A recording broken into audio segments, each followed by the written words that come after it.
There's something almost holy about the right question asked at the right time. It doesn't shout, it doesn't accuse, it doesn't throw punches, but it lands quietly, deeply, like a pebble dropped in still water. And what it stirs isn't just surface level ripples, it shakes something at the core, especially when you're standing across from someone who's mastered the art of deflection, of pretending, of spinning every conversation into a mirror that reflects only what they want you to see. When dealing with someone wrapped in narcissism, the temptation is to come at them with proof and fire, receipts, memory, logic, facts. But here's the truth. Narcissists don't play by those rules. They're not concerned with truth. They're concerned with control, and control lives in confusion. They will talk circles around accountability. So instead of playing their game, what if we change the rules?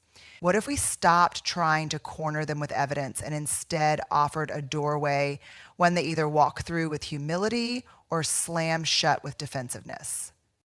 That's what a single well-placed question can do. It gently removes the mask, not with force, but with clarity. A question like, can you help me understand why you feel no responsibility for how that impacted me? It's not an accusation. It's not a trap. It's a light. And light, for someone hiding an image, is the most uncomfortable thing of all. Because here's what happens. People who are grounded in empathy and real self-awareness, they lean into questions like that. They might stumble, they might even feel called out, but they'll pause, they'll reflect, they'll say, I didn't realize it hurt you like that, or tell me more, because I want to understand. That's what emotional maturity sounds like. But a narcissist, they won't lean in. They'll pivot, blame, mock, get angry, or pretend the question doesn't deserve an answer. And in that moment, you'll learn everything you need to know. We often think power looks like big moves, calling someone out, walking away dramatically, exposing them in front of others. But real power, the kind that honors your heart and your healing, is quiet. It's a whispered question in a conversation that seems normal on the surface. And it's the courage to sit in silence and watch how someone responds to your need for clarity, not control. The power of a single question isn't about catching someone red-handed. It's about protecting your spirit. It's about reclaiming your right to curiosity and connection without being gaslit or shamed. It's about letting your question do the work for you, because when someone shows you who they are and how they answer, you don't need to keep justifying what your gut already knows. And maybe most importantly, it reminds you of your own voice, your ability to ask, to wonder, to want better. Narcissists thrive when we stay silent, when we doubt ourselves. But when you speak, even softly, you shift the dynamic. You remind yourself, I'm allowed to ask for accountability. I'm allowed to want honesty. I'm allowed to stand in the truth, even if someone else refuses to meet me there. To truly understand a narcissist, you have to look past the performance. You have to go deeper than the charm, the confidence, the certainty. What we often mistake as arrogance is actually armor. Armor built not to protect power, but to protect pain. Narcissism doesn't start with superiority, it starts with shame. Somewhere along the line, a deep wound formed. Maybe it was a message that said, you're only valuable if you're perfect, or you're only lovable when you're impressive. And instead of processing that pain, a mask was formed. That mask became their armor. But here's the hard part. While the wound might explain the armor, it never excuses the harm it causes. Because when someone builds their identity around never being wrong, never being vulnerable, and always being admired, they will do whatever it takes to protect that image, even if it means devaluing the people closest to them. That's what the armor does. It shields the fragile ego behind it, and it turns anyone who threatens that ego into the enemy. And yes, sometimes that enemy is you, just for asking a question, expressing a need, or holding a boundary. This is why connection with a narcissist feels so exhausting. You're not just having conversations, you're walking through a battlefield of unspoken rules and invisible tripwires. You're never quite sure what version of them you're going to get. One day they're magnetic, generous, even adoring. The next they're cold, sarcastic, dismissive. But this isn't about you. This is the armor shifting, adjusting, reacting to whether you're feeding their self-image or threatening it. The narcissist's armor is clever. It doesn't always look like anger. Sometimes it looks like flattery. It looks like love bombing, intense praise, quick intimacy, promises of forever. It's seduction disguised as sincerity, because if they can get you emotionally invested, they can stay in control. And the moment you stop playing along, the moment you question or pull back or speak your truth, the punishment comes. Silent treatment, guilt trips, projection. The same hands that once held your face gently now push you away without blinking. Understanding this doesn't mean you have to stay close. It doesn't mean you carry their pain for them, but it can help you make sense of why the relationship feels like a roller coaster. It's not random. It's not your fault. It's a defense mechanism that's been in place for so long, they've forgotten how to function without it. And until they're willing to look underneath it, at the shame, the fear, the emptiness, they will keep using people to build their reflection instead of building real connection.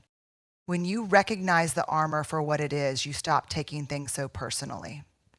You stop believing that their inability to love you in a consistent, respectful way means you're unlovable. No, it means they're armored up, emotionally unavailable, and terrified of being truly seen. Because to be seen is to risk being judged. And judgment, especially self-judgment, is the one thing their armor was built to avoid at all costs. It also helps you remember empathy does not require access. You can understand someone's pain without giving them permission to keep wounding you. You can see their brokenness and still choose distance. Understanding their armor is not about rescuing them.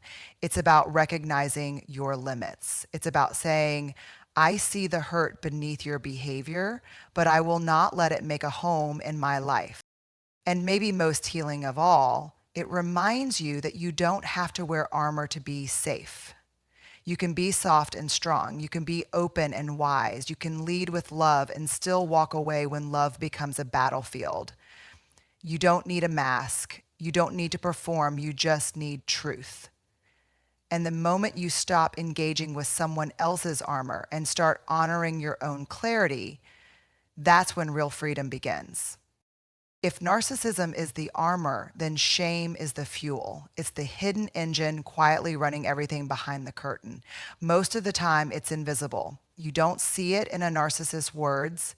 You rarely hear it in their voice, but it's there. Beneath the arrogance, beneath the blame, beneath the constant need to be seen as more than human. It's the thing they're always trying to outrun. And they've gotten very, very good at pretending it doesn't exist. Shame is different from guilt. Guilt says I did something bad. Shame says I am bad. It's a wound to the identity, not the behavior. It tells people they are unworthy, unlovable, unfixable. And for someone who has never been taught how to hold that kind of pain with compassion, the only option is to bury it deep. But the buried doesn't disappear. It festers. It leaks. And in the case of a narcissist, it gets projected outward because to feel it inward would be too much.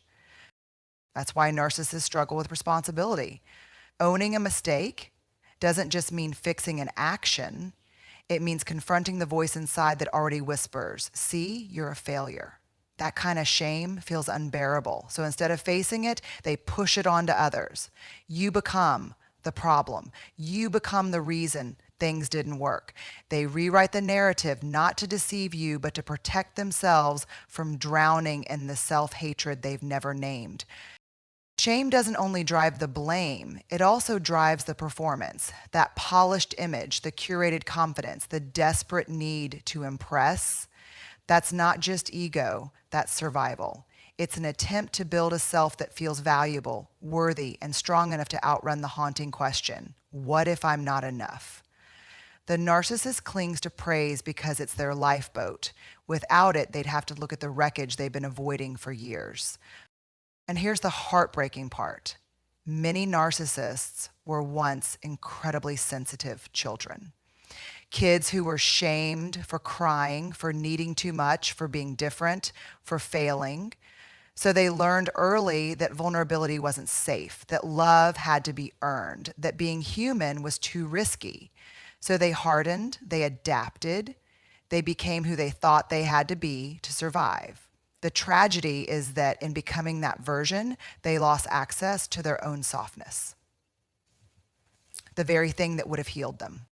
Understanding shame doesn't mean tolerating abuse. It doesn't mean making excuses for manipulation or harm, but it does help you stop internalizing it. It helps you stop thinking, if I just explain it better, love them harder, or stay quiet longer, maybe they'll stop hurting me. No. Their shame is theirs to face, and until they choose to do that, they will continue to offload it onto others, including you. But you don't have to carry their shame. You don't have to absorb it. You don't have to let their fear of inadequacy become your belief about your worth. Your job is not to heal what someone else refuses to acknowledge. Your job is to stand rooted in the truth. You are not the cause of someone else's cruelty. You are not responsible for their shame. And even if they never say it, even if they twist every story, you are allowed to walk away without guilt.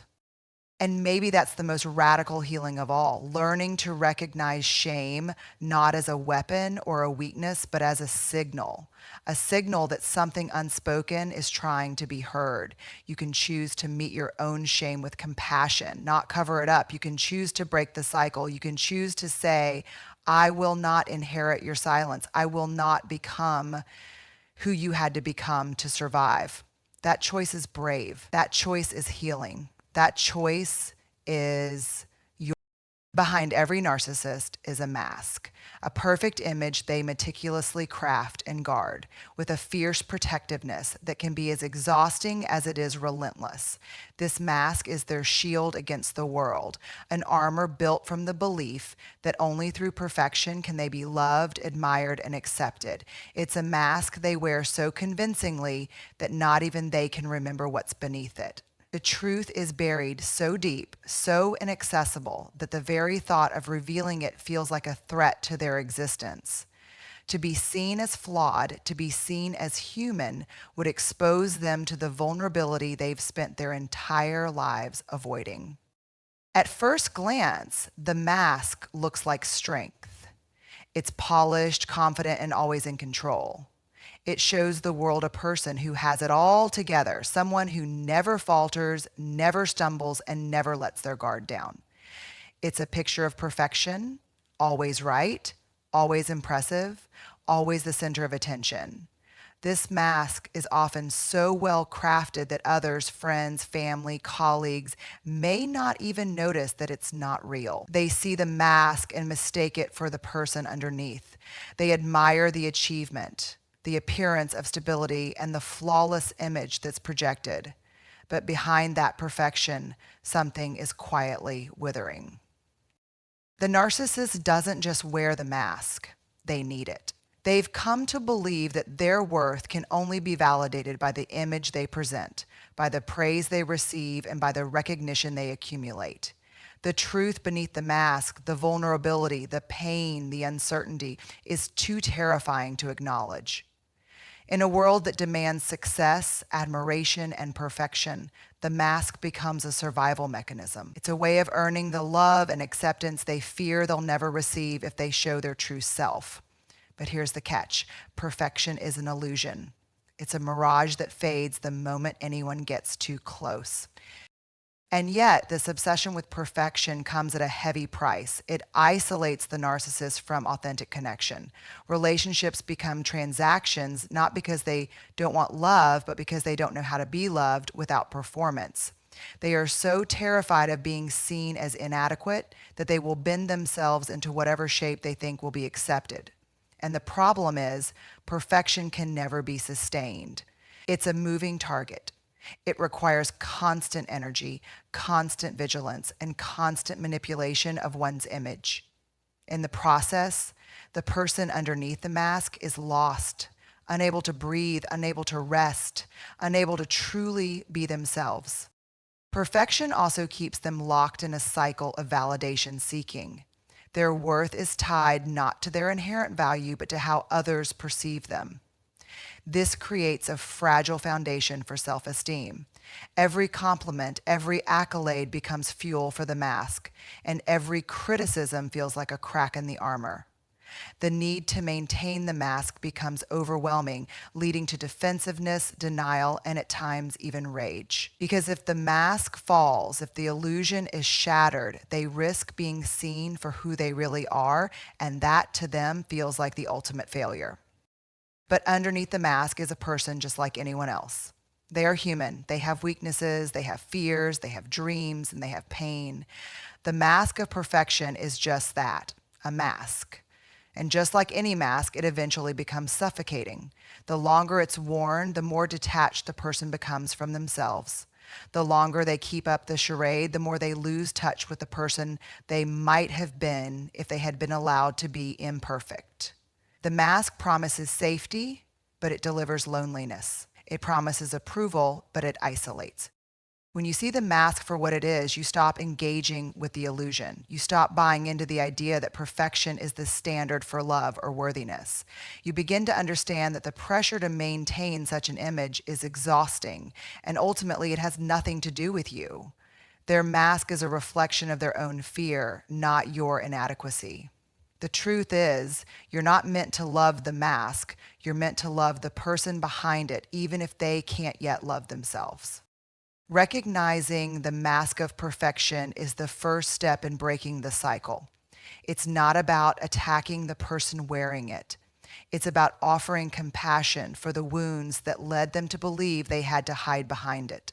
It's about understanding that perfection is not real, it's a lie, and sometimes the most loving thing you can do is simply stop feeding that lie.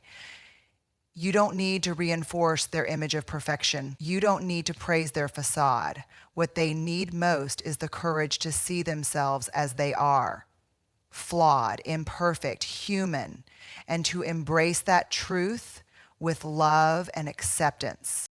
Sometimes the most powerful thing you can do in the face of a narcissist's defenses is not to argue, not to challenge, but to ask one simple, honest question. It's a question that doesn't demand a defense. It doesn't seek an answer for the sake of right or wrong. It simply seeks the truth, and it opens the door for a real conversation. This question doesn't scream for attention. It doesn't put them on the spot in a way that feels like an attack. Instead, it gently invites them to consider their behavior, their impact, and their humanity. And in that moment, the walls begin to crack. The power of the disarming question lies in its simplicity. It's not a gotcha question designed to corner or expose. It's not a loaded question meant to trigger defensiveness. Instead, it's a question that taps into the heart of the issue, often a question that the narcissist hasn't had to answer before, or one they haven't wanted to confront. Something like, "Can you help me understand why you said that?" Or "What did you mean by that comment?" At first glance, these questions seem benign, almost too soft to cut through the armor, but the truth is, they do more than any sharp word could. They disrupt the narrative, they invite reflection. The key to a disarming question is that it is not accusatory. Narcissists are accustomed to being blamed, criticized, or questioned in ways that provoke their defenses. They are well versed in retaliation and deflection. But when you ask a question that doesn't attack them, but instead asks them to explain themselves in a vulnerable way, you take them out of their habitual response patterns. Suddenly, they are left to wrestle with their own behavior, and that can feel like a profound loss of control. And for someone who has spent their life meticulously controlling how they're perceived, that loss can be more uncomfortable than any confrontation. But this is where the magic happens. Instead of ramping up the tension, The question diffuses it. It pulls the rug out from under the narcissist's need to be perfect. It forces them to face their own words, actions, and choices. And often it does so without any accusation at all. When you ask, what do you think that comment says about how you see me? You open up the space for them to hear themselves, to become conscious of their impact on others. This is the moment when you shift from being a victim of their behavior to being an empowered observer of their actions. In many ways, this question also serves to protect you. By shifting the focus away from defending yourself to seeking understanding, you reclaim your sense of self-respect. Narcissists will often try to manipulate the conversation to make you feel small, defensive, or crazy. But when you simply ask for clarity, you stop playing their game. You remove the emotional charge from the interaction. Instead of reacting to them, you create space for yourself to stay grounded. You allow them the opportunity to either face themselves or continue hiding behind their defenses. The disarming question doesn't guarantee a change in the narcissist's behavior. Often, it won't lead to immediate accountability or transformation. But what it does is this: it creates an opening. It plants a seed. Narcissists are experts at controlling the narrative, but a well-placed question challenges that narrative, if only for a moment. And those moments of discomfort, of reflection, are the quiet triggers of growth. Sometimes the most powerful thing you can do is to simply create the space for a narcissist to see themselves, even if just for a fleeting moment. And while the disarming question may not change the narcissist overnight, it changes you. It teaches you that you don't have to carry the burden of their behavior. You don't need to take responsibility for their lack of insight or emotional maturity. You are not obligated to fix them, to save them, or to engage in their manipulations. All you need to do is ask one simple question that affirms your own boundaries and your own right to clarity. That question becomes your shield. It becomes your act of self-care. It's your way of saying, I won't allow this to go unexamined. There is immense power in asking the right question, not just because of what it might reveal in the narcissist, but because of what it reveals in you. It reveals your strength to stand firm in your truth.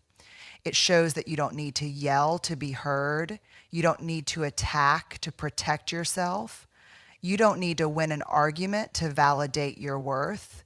A single, sincere question holds all the weight. It puts the power back in your hands. It shifts the dynamics in a way that words alone can never do. Healthy empathy isn't about fixing, rescuing, or even fully understanding another person's experience. It's not about taking on their pain as your own or allowing their struggles to become your responsibility. Instead, true empathy is about offering a compassionate presence without taking on the emotional burden of someone else. It's about sitting in the discomfort of someone else's experience without feeling the need to smooth it over or make it go away. Healthy empathy starts with the ability to simply listen, to really listen, not with an agenda to change or correct, but with a genuine openness to understand. When we offer healthy empathy, we acknowledge that each person's emotions, struggles, and experiences are valid. This doesn't mean we agree with everything they say or do, but it does mean we respect their right to feel how they feel. It sounds like saying, I hear that you're really frustrated by this situation, or it sounds like this has been really difficult for you. These words validate the other person's reality. They let them know that their emotions matter. This kind of empathy doesn't try to diminish or invalidate the feelings of others. It simply holds space for their experience, allowing it to exist without judgment or dismissal. With a narcissist, this kind of empathy can feel like an impossible task. The first instinct might be to argue, to correct, or to explain why their feelings or perceptions aren't accurate. After all, narcissists have a way of spinning the truth, of distorting reality to suit their needs. But healthy empathy isn't about agreeing with someone's version of reality. It's about acknowledging their emotional experience of it. even when their actions or words are hurtful. Healthy empathy means recognizing the deep insecurity or fear that fuels those behaviors without excusing them. I understand that you might feel threatened right now, but I don't think that justifies how you're treating me. The key difference between healthy empathy and enabling is boundaries. Empathy doesn't mean accepting behavior that's harmful. It doesn't mean sacrificing your own needs or safety in the name of understanding. Healthy empathy allows you to hold space for another person's feelings while still maintaining your own emotional clarity and self-respect. You can empathize with a narcissist's fear of vulnerability, for example, but you don't have to tolerate manipulation or emotional abuse in response. Healthy empathy sounds like, I see that you're afraid, but I can't be treated this way. Empathy also involves emotional resilience. It's the ability to listen deeply without becoming emotionally overwhelmed by someone else's pain. Narcissists often have a way of demanding emotional labor from others without ever offering the same in return. They can be exhausting, draining, and constantly redirecting focus to themselves. Healthy empathy, however, is not about rescuing someone from their own emotional experience. It's about recognizing that their pain is theirs to navigate, while you offer compassion from a place of personal stability. I can hear that the situation is really tough for you, but I can't fix it for you. You have to be the one to work through it. True empathy isn't about offering solutions or trying to make someone feel better instantly.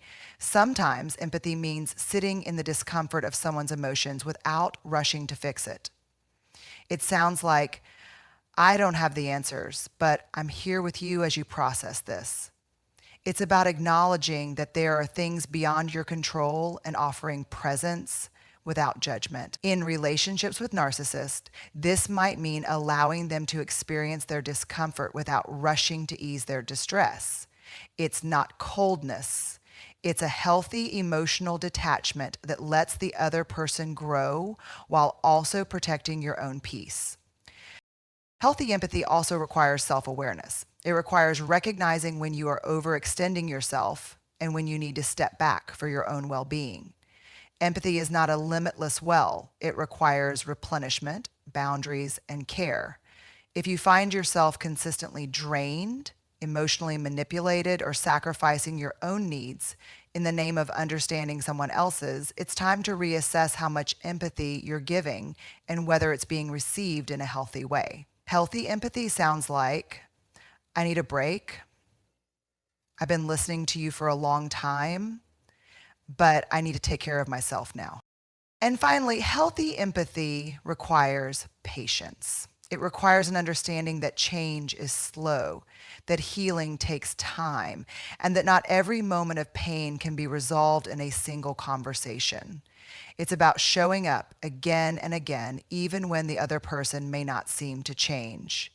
It's about letting someone process their feelings without pressuring them to get over it. In the case of a narcissist, this means understanding that their journey towards self-awareness may be long and difficult, and that your role isn't to rush them through it. I can't change you, but I can continue to show up with compassion. This kind of patience honors both the other person's humanity and your own boundaries. In the end, healthy empathy is not about absorbing another person's pain or taking on their emotional burdens. It's about offering a safe space for feelings to be expressed without judgment while still maintaining your own emotional clarity. It's about listening without the need to fix. And it's about honoring both your own needs and the needs of others without sacrificing yourself. Healthy empathy builds connection, but it also builds strength because you cannot give what you do not have. To offer true empathy, you must first care for yourself. When engaging with a narcissist, the way they respond to questions can reveal more than the words they speak. In fact, it's often not what they say, but how they say it that raises the most significant red flags. The language they use, the tone they adopt, and the evasive tactics they employ all serve as indicators of deeper emotional patterns and self-protective mechanisms. Understanding the red flags in their answers is crucial for recognizing manipulation, distortion, and the defense mechanisms they use to avoid responsibility or vulnerability. It's not always the content of the answer that's troubling. It's the way they attempt to control the narrative. One of the most common red flags in a narcissist answer is deflection. When you ask them a direct question, they often won't answer it. Instead, they might change the subject entirely or shift the focus to you. For instance, if you ask, "Why did you say that hurtful thing to me?" the response may be something like, "Well, you always do this thing that drives me crazy." The question you ask is left unanswered because addressing it would require vulnerability or accountability, something a narcissist is deeply uncomfortable with. This deflection serves as a protective mechanism, diverting the conversation away from anything that could expose their behavior or cause them to reflect on their actions. Another red flag is the use of grandiosity or exaggeration in their answers. Narcissists are experts in making everything seem bigger, more important, or more impressive than it really is. When you ask them about a situation or their feelings, their answers are often dramatic and overly inflated. For example, if you ask about a mistake they made at work, they might respond with, "That's just how things go when you're a perfectionist. Everyone makes mistakes. But no one else could have done what I did, so really I'm doing everyone a favor." Instead of acknowledging the specifics of the situation, they turn it into a self-congratulatory monologue. This response isn't about answering your question. It's about elevating their self-image and distancing themselves from any negative aspects of the situation. Narcissists also tend to offer vague or abstract answers when they feel cornered. If you press them on something they'd rather avoid, they might give you a non-answer, something that sounds insightful but doesn't actually address the issue at hand. For instance, if you ask them about their feelings on a recent argument, they might say, "Well, we all have our perspectives. It's just part of the journey of growth." This answer doesn't offer any concrete information about what actually happened or how they feel. It's a way of sounding profound without revealing anything of substance. These vague responses are a way to keep the conversation in a safe, untouchable space where they don't have to reveal their vulnerabilities or take ownership of anything. One of the most revealing red flags in a narcissist's answer is their tendency to play the victim. Narcissists are incredibly skilled at manipulating situations to portray themselves as the wronged party, even when they are the ones causing harm. If you ask them about a conflict, they might respond with something like, "I don't understand why you're attacking me like this. I've been so patient with you and this is how I'm treated." Here they turn the focus back on themselves as a victim of your unreasonable behavior. This tactic not only avoids responsibility for their actions, but also evokes guilt in you.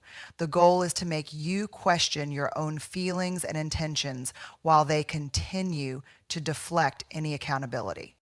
Another subtle but powerful red flag in their answers is the manipulation of guilt. Narcissists often try to make you feel responsible for their emotions or actions. When confronted with a situation, their answer might sound like, "If you really loved me, you would understand why I had to do that." They use this emotional leverage to shift the blame onto you, implying that your failure to understand or forgive them is what's causing the problem. This response is designed to undermine your boundaries and make you feel responsible for managing their emotions, even though they should be the ones doing the emotional work. It's a form of emotional manipulation that preys on your empathy, turning the tables so that you feel like the one who owes them something. Finally, one of the clearest red flags in a narcissist's response is their inability to engage in genuine self-reflection. When asked about their behavior or impact on others, they rarely show any form of accountability or introspection. Instead of saying, "I see how that hurt you and I'll try to do better next time," they might respond with, "Well, you know how I am. I didn't mean to hurt anyone. It's just that people can't handle my truth." This response is designed to dismiss any criticism and avoid taking responsibility. Narcissists often have an inflated sense of self and believe they are beyond reproach. Their lack of self-awareness in these moments reveals how disconnected they are from the reality of their actions and how unwilling they are to engage in genuine growth. In summary, red flags in a narcissist answers are often subtle, hidden behind deflection, exaggeration, vagueness, victimization, guilt manipulation, and an utter lack of self-reflection. These tactics are employed to maintain control of the narrative, avoid responsibility, and protect their fragile ego. By learning to recognize these patterns in their responses, you can better navigate interactions with them. It's crucial to remember that these red flags aren't about you. They are a reflection of their deeply ingrained coping mechanisms. Recognizing them allows you to protect your own emotional health and avoid getting entangled in their manipulative games. To stand in your worth is to fully embrace and acknowledge the inherent value you bring to the world, regardless of the opinions or actions of others. It's a declaration that you are enough, just as you are. The world often tries to convince us that our worth is tied to our achievements, the validation of others, or the ability to meet external expectations. But true worth comes from within. It is the understanding that you have value simply by being human, by existing with integrity, kindness, and authenticity. Standing in your worth is about realizing that no one can diminish your value unless you allow them to. When interacting with narcissists, standing in your worth becomes even more crucial. Narcissists thrive on manipulation, control, and diminishing the value of those around them. They are masters at undermining your confidence and creating a narrative that suggests you are somehow less than what you truly are. They may gaslight you, belittle your achievements, or make you question your emotions.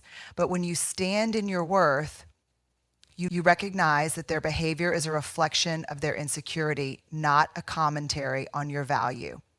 The moment you stop measuring your worth by their approval, you free yourself from their toxic influence.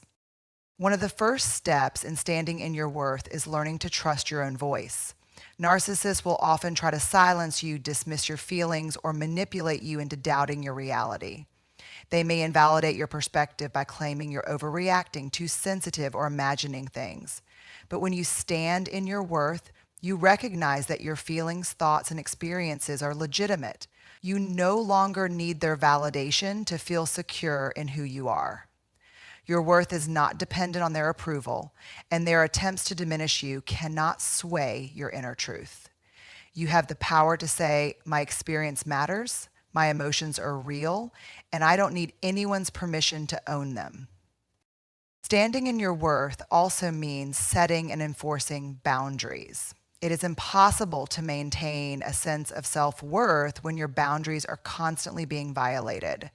Narcissists often see boundaries as obstacles to their control, and they will push, manipulate, or ignore your limits in order to serve their own needs. But standing firm in your worth means learning to say no without guilt, to walk away from situations that undermine your well-being, and to assert that your needs are just as important as anyone else's. Your boundaries are a reflection of your self-respect, and when you honor them, you honor yourself. It's the act of protecting your emotional and mental space with the same care that you would protect your physical safety. To stand in your worth, you must also embrace the idea that you are not perfect, and that's okay. Narcissists often feed on the idea that perfection is the ultimate measure of value, and they can use your imperfections as ammunition to tear you down. But the truth is, no one is perfect, and trying to live up to an unattainable standard is an exhausting, soul-crushing pursuit. When you stand in your worth, you embrace your flaws, knowing that they don't diminish who you are. Your imperfections are not weaknesses. They are what make you human. They are opportunities for growth, learning, and self-compassion. Standing in your worth means loving yourself, even in moments of vulnerability, acknowledging that you are worthy of love and respect no matter what. The process of standing in your worth also requires you to let go of the need for approval from others. Narcissists thrive on creating dependency, making you feel like your value is contingent on their acceptance or admiration. This can manifest as a constant need for reassurance, praise, or attention. But when you stand in your worth, you free yourself from this need. You realize that the only approval that matters is your own. You begin to value yourself based on your character, your actions, and your integrity, not on how others perceive you. This shift in mindset can be liberating as it removes the pressure to constantly prove your worth to others and allows you to focus on being the best version of yourself for your own sake. Standing in your worth also means embracing self-compassion. Narcissists are often quick to criticize, to point out your flaws, or to make you feel inadequate. But when you stand in your worth, you respond with kindness toward yourself. You understand that mistakes, setbacks, and moments of imperfection are part of being human. You give yourself grace, allowing room for growth without shame or judgment. Self-compassion is the antidote to the harsh self-criticism that narcissists often try to instill.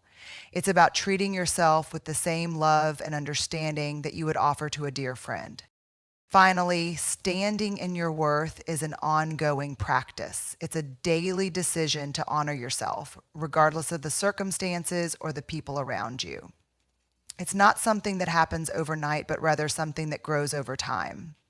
Every time you stand up for yourself, every time you speak your truth, every time you walk away from a toxic situation, you are reinforcing your worth. You are reminding yourself that you deserve respect, kindness, and love, not because of what you do or don't do, but because you are a valuable human being who deserves to be treated with dignity. And when you stand in that truth, you give others permission to do the same.